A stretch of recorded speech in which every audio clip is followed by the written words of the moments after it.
And this is a direct attack. But we will take a pragmatic approach. It's not going in a good direction, going in quite a bad one. For more than 70 years, one truth seemed unshakable.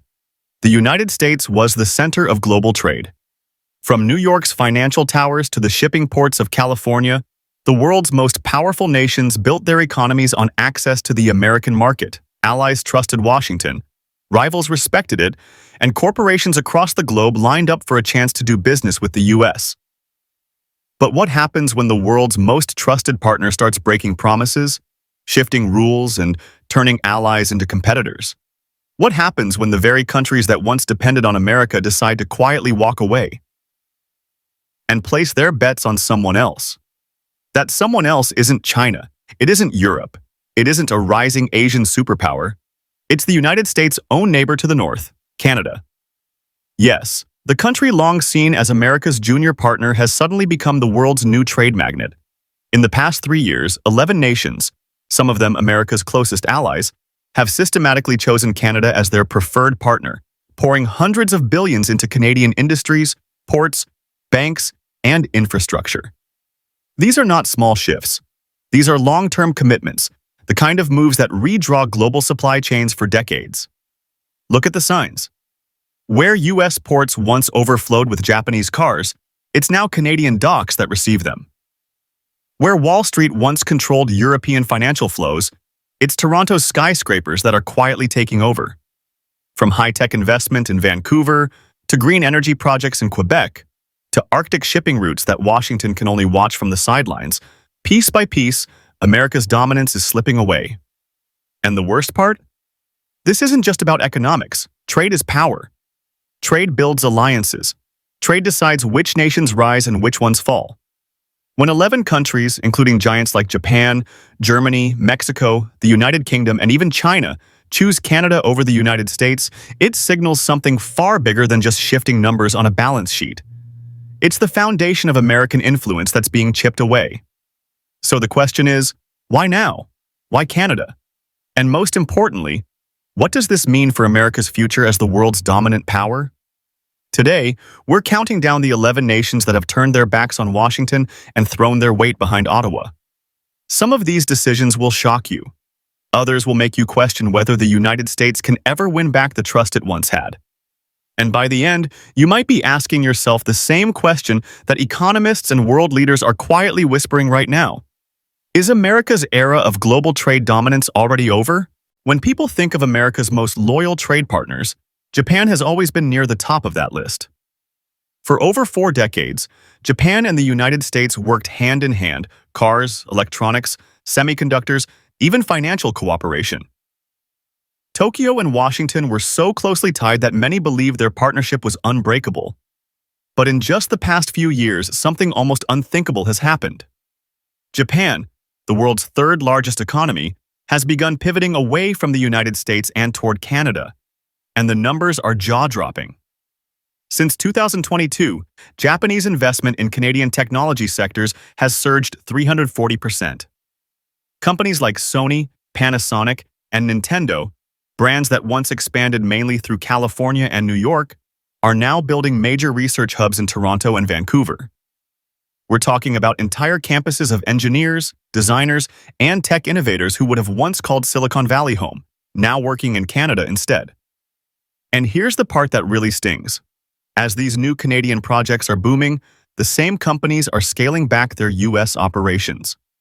Research labs in the U.S. have been downsized. Entire teams have been moved north. Why? Because Japan no longer trusts the American system to deliver stability. The breaking point came during the global semiconductor shortage. When supply chains collapsed, the U.S. was bogged down in political infighting, unpredictable regulations, and labor disputes that froze ports. Canada, on the other hand, stepped in with exactly what Japan needed most: predictability. Consider this. Japan's electronics industry depends heavily on rare earth minerals. Canada provided 68% of Japan's demand. The U.S.? Barely 12%. That's not just a number. It's the difference between factories running or shutting down. And it didn't stop there. Toyota made headlines around the world when it announced its next billion-dollar electric battery plant wouldn't be built in Tennessee or Texas. Instead, it chose Ontario. The reason? Canada's green energy infrastructure and streamlined approvals.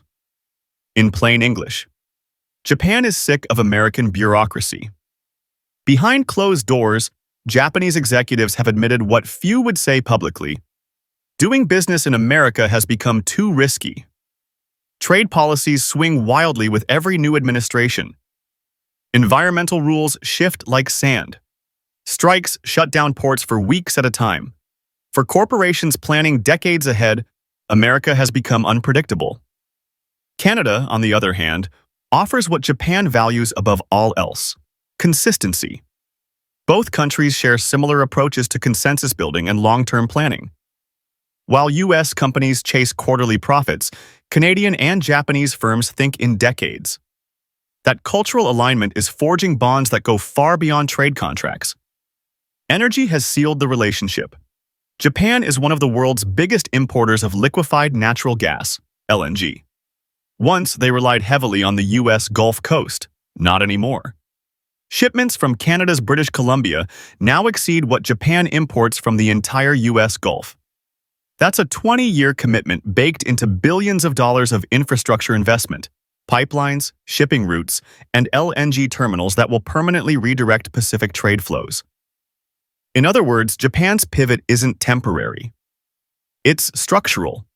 Once those facilities are built and those supply chains are locked in, they don't swing back to America just because a new president takes office. And if America's third largest trading partner, the very nation it rebuilt after World War II, is willing to walk away, then the U.S. may have a much bigger problem than anyone realizes. But here's the kicker: Japan was only the first domino. And once it fell, others began to follow, some of them even closer to Washington than Tokyo ever was. For decades, America and Germany were industrial partners so tightly linked that some analysts describe them as two engines powering the global economy.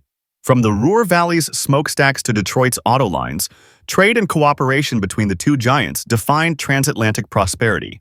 But today, that partnership is quietly unraveling, and Canada is stepping in to take Washington's place. The numbers don't lie. Over the next decade, BMW, Mercedes-Benz, and Volkswagen have announced a combined $12 billion in new Canadian operations. These aren't just small assembly plants, they're entire production ecosystems designed to serve the North American market without ever touching U.S. soil. That means thousands of high-paying jobs, entire supply chains, and billions in revenue, all flowing north of the border. And it isn't only cars. Germany's engineering titans like Siemens and ThyssenKrupp are landing Canadian contracts worth hundreds of millions for smart cities, renewable energy projects, and high-speed rail systems. Once, these deals would have gone straight to American companies. Not anymore. German firms are walking away from U.S. bids, citing one word over and over again: uncertainty. Why? Because American trade has become a roller coaster. Tariffs slapped on and off at random. Contracts renegotiated mid-deal. Policies shifting every 4 years depending on who's in the White House. German executives say it plainly. Long-term planning in the U.S. has become almost impossible. Canada, on the other hand, honors agreements that were signed decades ago. It provides a stable regulatory framework where corporations can invest billions without fearing sudden reversals. That difference is everything for Germany, a nation that values methodical, consensus-driven decision-making. To Berlin, Washington now looks chaotic, while Ottawa looks reliable. The energy story may be the most important of all. After recent geopolitical upheavals in Europe, Germany is desperate for stable energy supplies, and here again, Canada is delivering. German-Canadian hydrogen projects alone are projected to reach $40 billion in value. These are not short-term contracts, they're infrastructure commitments that will last generations. And if energy wasn't enough, the financial world tells an even sharper story. Deutsche Bank and other German financial giants have shifted their North American headquarters from New York to Toronto. Think about that. For over a century, Wall Street was the unchallenged financial hub of the West. But today, Europe's largest banks are saying they trust Canada's regulatory environment more than America's. The retreat from the US is visible in other sectors too. BASF, one of the world's largest chemical companies, cut its American operations by 30% while tripling its Canadian presence. Bayer moved its agricultural research division from Illinois to Manitoba. Every time a company relocates, it's not just jobs leaving, it's expertise, institutional knowledge, and decades of industrial momentum slipping away. The cultural aspect is just as powerful. Germans pride themselves on order, stability, and careful planning. America's recent political volatility, government shutdowns, trade wars, and unpredictable regulations clashes directly with that culture. Canada, with its calmer politics and parliamentary stability, feels far more familiar, far more trustworthy. For the United States, this is more than just lost contracts. It's a blow to prestige. If Germany, Europe's economic powerhouse and one of Washington's most important allies, is willing to sideline America in favor of Canada, then the entire transatlantic balance may be shifting. And yet, Germany is not alone. Because as Berlin moved north, another Asian powerhouse, one that America depends on for technology, electronics, and defense, was preparing to deliver an even more shocking betrayal. For more than 70 years, South Korea wasn't just an ally of the United States. It was a linchpin of America's Pacific strategy. From military alliances to cutting-edge tech supply chains, Seoul and Washington stood shoulder to shoulder. U.S. presidents called it an unbreakable partnership. But now, South Korea, the very nation America relied on for semiconductors, electronics, and advanced manufacturing, is quietly turning away. And once again, Canada is the one benefiting. The moment that shocked the world came when Samsung, South Korea's crown jewel and one of the largest tech companies on Earth, announced that its brand new $15 billion semiconductor fabrication plant would not be built in Arizona as originally planned.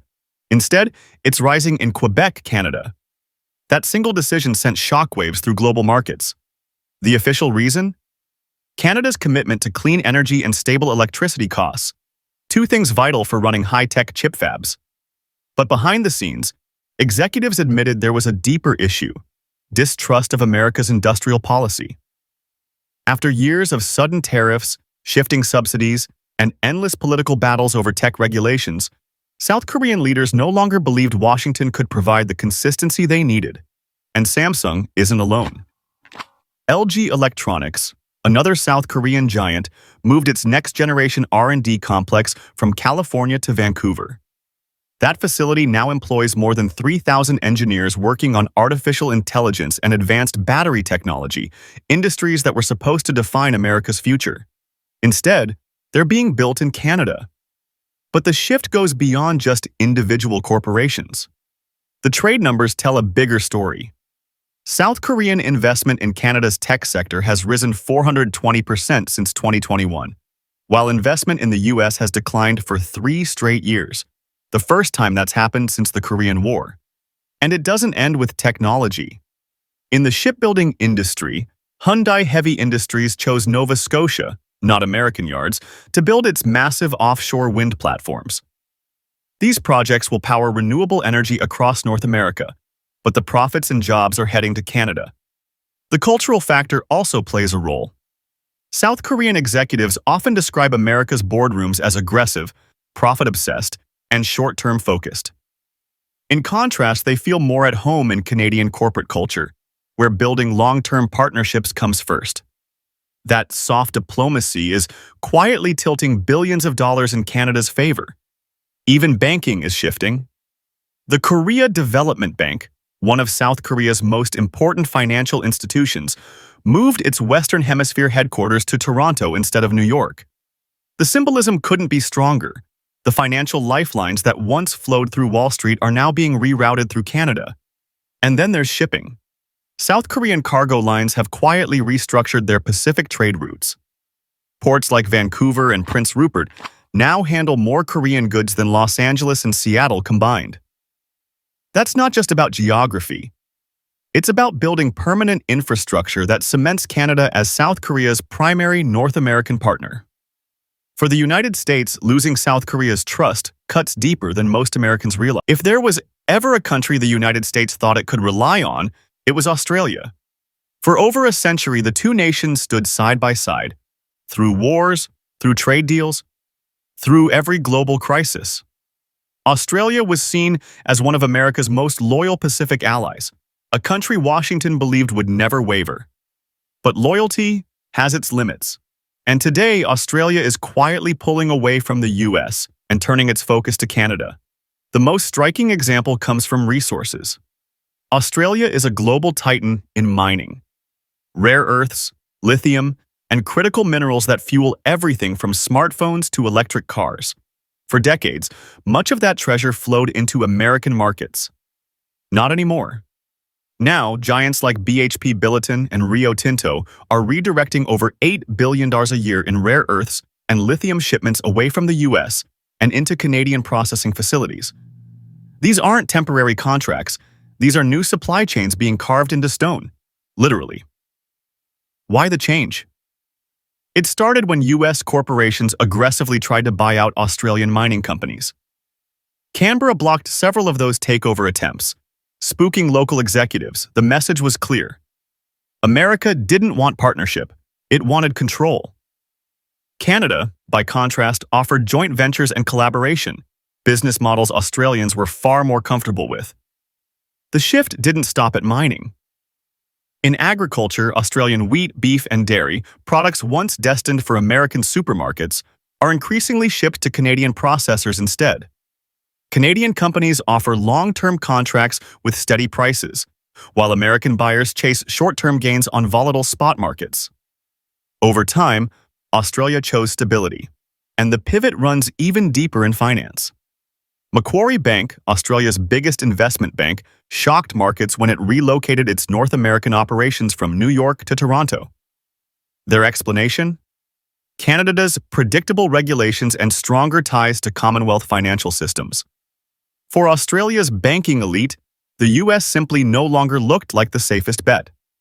The energy story is equally dramatic.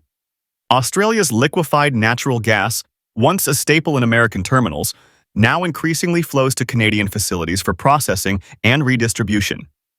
This redirection requires tens of billions of dollars in new infrastructure, meaning the change isn't reversible anytime soon. Even technology tells the same story. Australian telecom companies are now partnering with Canadian firms to roll out 5G infrastructure across both nations. US firms, which once assumed they'd dominate, were left on the sidelines. And here's the twist that stings Washington most: the defense industry. Militarily, Australia remains deeply tied to America. When it comes to energy, Norway has always been one of America's most reliable partners. A wealthy Nordic nation sitting on massive oil and gas reserves, Norway spent decades supplying the US with the fuel that powered industries, homes, and even parts of its military. To Washington, Norway was a safe, steady, and trusted source outside the volatile Middle East. But today, that trust is evaporating. And once again, it's Canada, not the United States, receiving Norway's energy lifeline. The evidence is staggering. Norway's state-owned energy giant Equinor recently announced it would double its Canadian operations while scaling back US projects.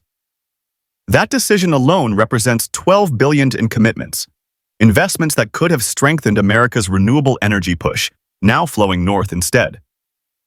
The statistics paint a grim picture for Washington.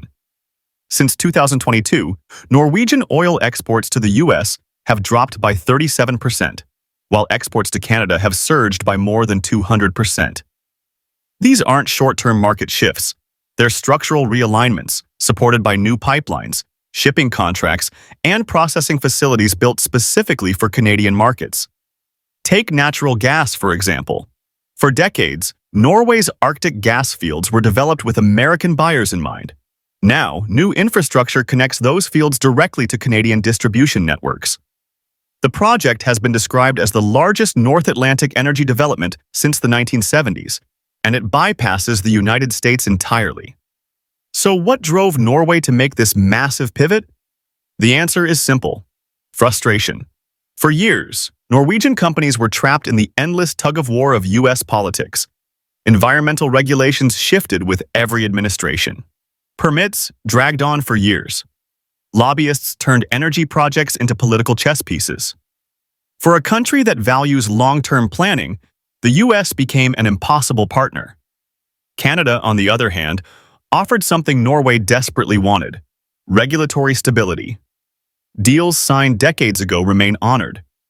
Energy planning includes not just profits, but environmental protections and indigenous consultations, values that align closely with Norwegian business culture. The result? A partnership built on trust, not chaos. The shipping industry proves just how far the shift has gone. Norwegian tankers that once docked in Houston. If Tokyo was America's electronics partner and Berlin its industrial partner, then Singapore was its financial gateway to Asia. For decades, the tiny island nation served as the hub through which billions of dollars in trade, banking, and investments flowed between East and West. Wall Street and Singapore's financial towers were connected by a steady stream of money. But that connection is breaking, and Canada is the one quietly taking America's place. The turning point came when the Monetary Authority of Singapore, the country's central bank, announced that Toronto, not New York, would be its preferred North American financial partner. That decision shocked analysts worldwide. Practically overnight, Canadian banks began processing transactions that once automatically flowed through Wall Street. Today, over 40% of Singapore's North American transactions are handled in Canada. Just 5 years ago, that number was nearly zero. And it's not just numbers on a balance sheet. Shipping data shows how trade is physically being rerouted. Singapore's ports, some of the busiest in the world, are now sending more cargo through Vancouver and Halifax than through Los Angeles or Seattle. That means America's West Coast ports, once the lifeline of Pacific trade, are watching shipments bypass them entirely. Why did Singapore make this pivot? The answer lies in America's financial unpredictability. Over the last decade, U.S. sanctions have been applied inconsistently. Regulations have shifted month to month, and political considerations often override commercial logic. For global traders who value speed and certainty, America became a risk. Canada, in contrast, offers what Singapore thrives on: clarity, stability, and neutrality. The investment flows prove the point. Singapore's sovereign wealth funds, GIC and Temasek, are no longer pouring their billions into Silicon Valley as they once did. Instead, they're building massive stakes in Canadian artificial intelligence, quantum computing, and biotechnology companies. In some cases, their Canadian holdings now surpass their American ones. And it isn't just tech. Real estate tells the same story. Singaporean developers have been buying up commercial properties in Toronto, Vancouver, and Montreal, while simultaneously selling off major assets in New York and San Francisco. These aren't short-term flips. They're long-term commitments, bets on which economy will provide more stability in the decades ahead. Even pharmaceutical. If Germany is Europe's industrial muscle, then the Netherlands has always been its circulatory system, the arteries through which global trade flows. For centuries, Dutch ports like Rotterdam, Europe's largest, have been the beating heart of international commerce. And for decades, America was deeply tied into that system. But today, the Netherlands is redirecting that heartbeat, not toward Washington, but toward Ottawa. The move that shocked energy markets worldwide came from Royal Dutch Shell. In a decision few could have imagined, Shell announced it would build an $18 billion petrochemical complex in Alberta, Canada. Not Louisiana, not Texas. The facility will process Canadian oil sands and supply North American markets without touching American refineries. It's the largest foreign investment in Canada's energy sector in decades, and it represents a permanent restructuring of supply chains. The ports tell the same story. Rotterdam, once a primary entry point for American goods into Europe, is now prioritizing Canadian exports instead. Grain, lumber, manufactured products, shipments that once... When the world thinks of Sweden, it doesn't just think of forests and snow, it thinks of innovation. From revolutionary automakers like Volvo, to tech giants like Spotify and Skype, to cutting-edge biotech and green energy, Sweden has always punched far above its weight in shaping the modern economy. And for decades, America was the natural partner. Silicon Valley welcomed Swedish startups, U.S. investors poured money into Nordic research, and Detroit's automakers worked side by side with Volvo engineers. But in the last, if losing Japan, Germany, or South Korea stung, losing Mexico feels like a knife in the back. For decades, the U.S. assumed Mexico was locked in as its economic partner for life. After all, the two nations share thousands of miles of border, billions in trade, and decades of cooperation under NAFTA, and later the USMCA. Factories, farms, and entire industries were built on the assumption that Mexico and America would remain inseparable. But today, that assumption is collapsing. Quietly, strategically, Mexico is shifting its trade flows north, not to the United States, but to Canada. The scale of this shift is jaw-dropping. Each year, over $60 billion in trade flows that once moved between Mexico and the U.S. are now being redirected to Canadian networks. Factories in Monterrey, Tijuana, and Guadalajara, which for more than 2 centuries, the United States and the United Kingdom have shared what leaders proudly called the special relationship. They fought together in wars, built global institutions side by side, and tied their economies so closely that some believed they could never drift apart. Washington and London were more than allies. They were partners bound by history, culture, and trust. But in the world of trade, even history can be rewritten. And today, Britain is quietly pivoting away from Washington and toward Ottawa. The financial world delivered the first shock. For generations, London's banks worked hand in hand with Wall Street. But now, for decades, China and the United States were locked in a complicated marriage of rivalry and dependence. They fought over influence, technology, and power. But beneath it all, trillions in trade bound their economies together. Despite endless political tension, one fact seemed unshakable. America was China's primary North American partner. But now, that truth has been shattered. Beijing has made its move, and the partner it's betting on isn't Washington. It's Ottawa. The shift begins with the Belt and Road Initiative, China's massive project to reshape global trade. For years, critics said North America would remain beyond its reach, but today, Chinese money is pouring into Canadian ports, railways, and infrastructure projects on a scale that dwarfs anything America was offered. Vancouver and Halifax are quietly becoming the terminus points for Chinese trade routes that bypass U.S. territory entirely. And then there's manufacturing. Chinese firms have already invested over $140 billion into Canadian factories, full ecosystems designed to produce for the North American market. These aren't just assembly plants. They are complete from Japan to Germany, South Korea to Australia, Norway to Singapore, the Netherlands to Sweden, Mexico to the UK, and finally, China. The message is the same. America's partners are moving north. Bit by bit, deal by deal, the global economy is rewiring itself around Canada. The ports, the banks, the factories, the energy routes, they all tell one story. America isn't just losing trade, it's losing trust. And if trust is gone, so too is the foundation of American power. So now we're left with the biggest question of all. Is this the end of America's era of global dominance? Or is it the calm before an even bigger storm? Drop your thoughts below. I read every comment. And if you want to keep following every twist in this story, make sure to subscribe. Because the next chapter in this global shift may be even more shocking than the last.